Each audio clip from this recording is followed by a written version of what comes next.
काका, आता जिल्हा परिषद पंचायत समितीची निवडणूक चालू आहे, तर तुम्हाला ह्याबद्दल काय वाटतंय? कोण निवडून आलं पाहिजे? नमस्कार, मी खंडेराव साहेबराव टुले, एकेरेवाडीचा माजी उपसरपंच.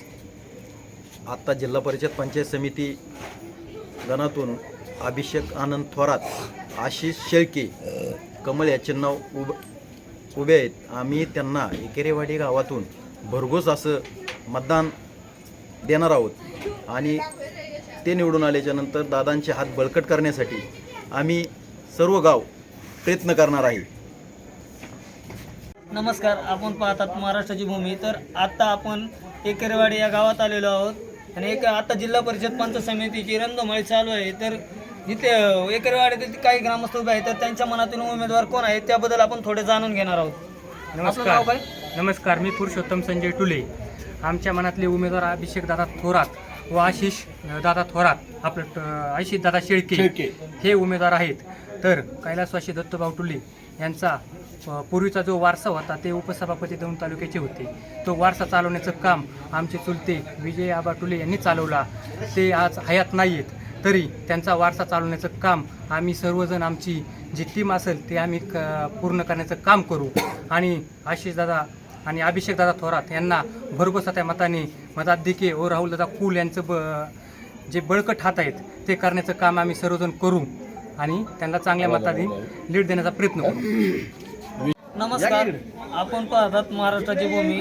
आपण आलेलो आहोत एकेरेवाडी या गावात. तर वाडीतील ग्रामस्थ इथे उभे आहेत, तर त्यांच्या संग आपण जिल्हा परिषद आणि पंचायत समिती निवडणूक चालू आहे त्याच्याबद्दल थोडंफार ही जाणून घेणार आहोत.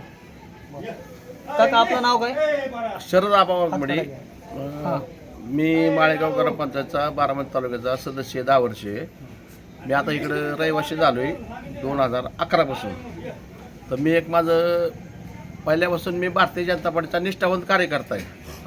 पण ह्या ठिकाणी मी जर पाहिलं तर स्वर्गीय काकासाहेब देशमुख कुर्ल्यातनं आमदार म्हणून निवडून आले, पण त्यांनी हा केडगाव मतदारसंघ ख्रिश्चन कॉलनीला जात होता. शरद पवार मुख्यमंत्री होते त्यावेळेस, पण काकासाहेबांनी हे केडगाव वाचवलं, बुरी पारदी वाचवली आणि ह्या मतदारसंघाचा विकास करण्यासाठी राहुलदाराच्या हातात देऊन त्यांनी काम केलं.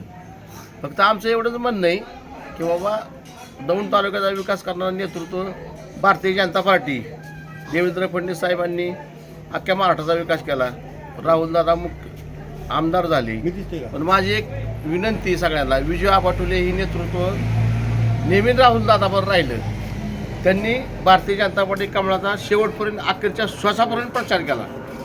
आणि माझं असं म्हणणं आहे की ह्या एकेरेवाडीमध्ये कुठल्या पण तालुक्याचा आमदार असू द्या, एकेरेवाडीमध्ये सगळ्यात मोठं काम केलं असेल तर राहुलदादा कुल आणि भारतीय जनता पार्टीने केलं. कॅनल रस्ता बनवतो का, ती दादांनी बनवला. राहुलदादांनी आमच्या एकेरेवाडीचा रस्ता खराब होता तरी दादांनी ती सगळं रस्ते बिस्ते सगळं ओके केलं. समाज मंदिराला मदत केली, मशानभूमीला मदत केली, वडजाई मंदिरापाशी सगळा निधी टाकला. मोहन शेठ टुले, प्रशांत महानोर आणि आमचे संजय विजय आबाचे भाऊ हे आम्ही खंबीरपणे भारतीय जनता पार्टीच्या पाठीशी, तुकाराम टुले आमचे माझे मेवणे आहेत. आम्ही सगळी टुले कंपनी, ऑल टुले कंपनी एक वचन देतो राहुलदादाला आणि भारतीय जनता पार्टीला, आनंददादा थोरातला आणि सदाभाऊ थोरातला, ह्या मतदारसंघामध्ये एकडे कमळाला लीड मिळणार. मनोज शेळके आणि अभिषेक थोरात हे वचन देतो मी. आशिष शेळके, भारतीय अभिषेक थोरात ह्यांना लीड देण्याचं काम हे आम्ही करणार आहे. कारण कामच एवढी भारतीय जनता पार्टीची की लीडच मिळणार आहे 100%.